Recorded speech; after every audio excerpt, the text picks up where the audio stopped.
classrooms are no longer going to be the four walls. They are going to be more of experiential learning, more of learning with critical thinking, and they'll move out of that cocoon where it was always one-sided. We are no longer going to stick to only marks per se, but we are also going to build the profile of every student.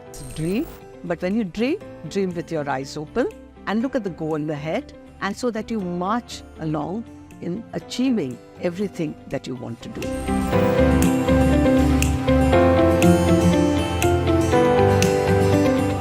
Hello, welcome to KEF Carvaan, the very first episode of KEF Carvaan podcast series, which is a platform for sharing ideas for a better future.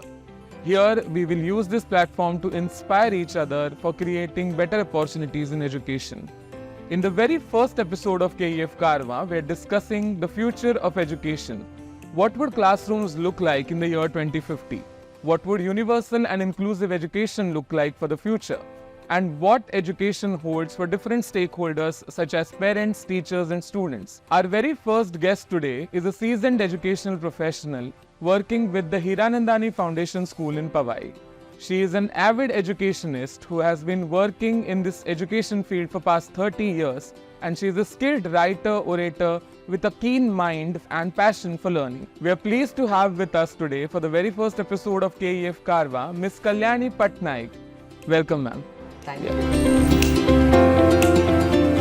We are very happy to have you here with us. What do you think is the year 2050 going to look like for education? How do you see the emerging trends at education changing the scenario for us? Wonderful question, Sushant, because this is something that is going in the minds of all educators now, more so after the pandemic. Because the pandemic has taught us a lot of things, and we have learned that education never stops. Teaching learning process is an ongoing process. Yeah. It is infinite. So 2050 is quite long because there's going to be a paradigm shift from textbooks to blended classrooms and online classes. Okay. Earlier, education was formal, non-formal and informal. And today, all three are going to be merged together with the introduction of a lot of technology, good educational platforms, a lot of entrepreneurs also encouraging schools how to go about in bringing about the best education system in the country. And now that you asked me what it's going to be like, the classrooms, right? Yeah. So the classrooms are no longer going to be the four walls. They may be like I read in a book called There'll Be No Cells, No Bells. Oh. So in the sense, what I meant was that they are going to be more of experiential learning, more of learning with critical thinking, and they'll move out of that cocoon where it was always one-sided. I should applaud the government for bringing in the NCF, that is called the National Curriculum Framework, and that is looking into a lot of skill-based education. I see a very positive and a very optimistic future for the children of 2050. Amazing, ma'am. And now that you mentioned NCF, how can we make sure that we make this education extremely inclusive and universal for everyone across the country? Do you have any thoughts about that? Yes, see, education is a right. Every child has a right to be educated. So we have to look into these children, whether they are from the urban sector or from the very, privileged class, because we are very lucky in our country. We have schools that cater for all classes. Yes. And that is, I think, the beauty of our education system, unlike the other countries where they have universal form of education and, compulsory education. Because we cater for millions and millions of students. And India, as you know, is a very young population. And we need these children to go to the best of classes. And these children have to be included. There are various tools to identify. Like most schools do psychometric tests. Most companies even sponsor these tests for these children. Yes. So they are put in the true fit and the right kind of schools and the education system. So gone are the days where you found that the child couldn't study and has to remain at home. So inclusivity in diversity is a must, and it is happening. Brilliant, brilliant. And you have been in education for such a long time. Do you see any changes in how the roles of parents and teachers might change in the coming future? Yes, of course, Sushant. Yeah. It is no longer the earlier PTAs or the, class representative association. They are very engaging. And we get them engaged in not only in activities of the school curriculum, but we also take their opinion. Because earlier, it used to be that we were school, so we knew how to run it. Correct. Well, fine, we know how to run the schools, nor do we want somebody else to run it for us. But engaging with them, understanding what is the situation, because a child who learns in the school must not unlearn at home. Correct. And that is something which I feel is important. So PTA, probably a lot of it will be online, in the sense that they don't have to come to school to check out. There's so much of modules where we communicate with them, and be it even schools in a smaller town, they have all geared up to see that how they can communicate well. And they have also taken responsibilities.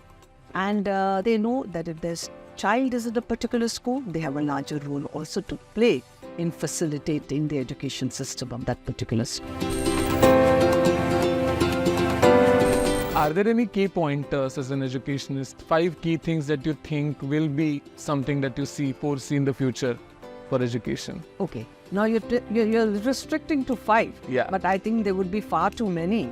But then the future, what we need to take care is, there's a lot of things that we have to take care. We know that education is all about emotional, psychological, physical, and also cultural. So I think each aspect of these development has to be taken care of. And we also are moving towards a beautiful evaluation system, where we are no longer going to stick to only marks per se, but we are also going to build the profile of every student, which is very important. Because there's got to be a lot of integration in the education system, or else, alone will never be able to work. Gone are the days, I would always say, that you rest on the laurels of the names of yesteryears. You have to move out, you should be evolving all the time, you should be thinking what next, and that calls about a lot of critical thinking. Students come up with such beautiful things in the class. Sometimes, you tell them to think, and they discuss it very well, because that fear between the teacher and the daughter will be no longer there. Wow. We spoke about inclusivity, we spoke about students' agency. So if somebody is coming up as a teacher in the coming years, what advice would you give to that person? I would first say that they have to make up their mind that they're going to be teachers. Okay. Because very often you have to understand that I'm a teacher, and my connect with my students in the class is supreme. And I have to put that as my priority. There are a lot of trainings that have to be ongoing, because a teacher is like a raw material who moves into the class, and she should not be afraid to be learning from the students as well, and from Correct. even her peers. So I think teacher training and to upskill and upscale is very important. Wow. And we've seen a lot of these, companies, and a lot of these educative tools are really helping the teachers today to put in their best shot in the class. Currently, there is a lot of buzz about the 3 R's of education. Can you elucidate a little bit about that? Well, Sushant, the 3R is not a new phenomenon. It is already existing in the education system. It relates to arithmetic, reading, and writing, the basics that you need in the education. And it used to be revolving around collaboration, communication, and creativity. But I would like to add 2 more points to it. And the 2 more which makes it more relevant today is critical thinking and compassion.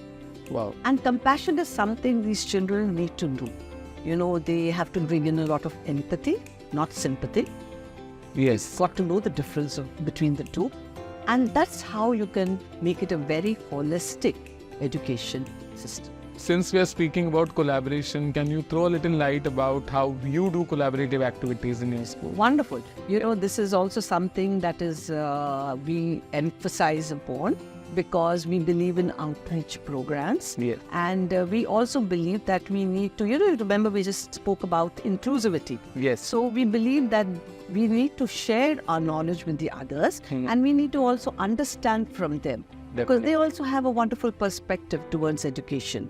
So we make it a point, we collaborate with schools. In fact, we collaborate with even the Kotak Education Foundation partner schools. They take part in our sports days and they form a team and they play along with our children who belong to various houses. And then we find that they enjoy, because at the end of the day, they go back saying that बहुत मजा आया. We really enjoyed it. It was so good. And our students also feel very achieved that we could teach them something, and we learned how, they play football, how they play a particular game. So this collaboration, this teamwork, we finally make them successful in life. Definitely. These buddy learning opportunities have been really amazing. Learning is a very nice system. We also know, ma'am, that you have written a book called Paths to Leadership. Can you tell us a little bit about your book? Oh, Sushant, I was so excited when I was writing this book. I didn't actually think that it would come out as beautifully as I thought it would be. And this was something that was very close to my heart, because writing is something I always did ever since I was a student in school. And those days we didn't have any, kind of Wikipedias or, the internet that would give you all this. It was all original thoughts. After becoming a leader and taking up that role, I thought that it's very aspirational for everybody to become a leader, to head a school or to be, a CEO of a company. But how does one become unless you nurture that thought? And to become a leader, you have to identify your strength. Right? So, Shant, all of us are not good at everything. Definitely. You may be good at speaking, you may be very good at, say, playing football, but then there are certain strengths which are in you.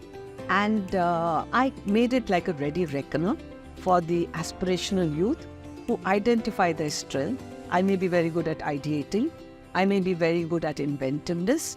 So this book basically is for the youth to move on with their dream of becoming and achieving something. Brilliant, brilliant. And there's so many other schools also may partner with. Because I feel it is important not only at the level of high school, but also during the middle school and the schools, lower. Yeah. Lastly, ma'am, what advice would you give to young learners who are coming up as the students of the future?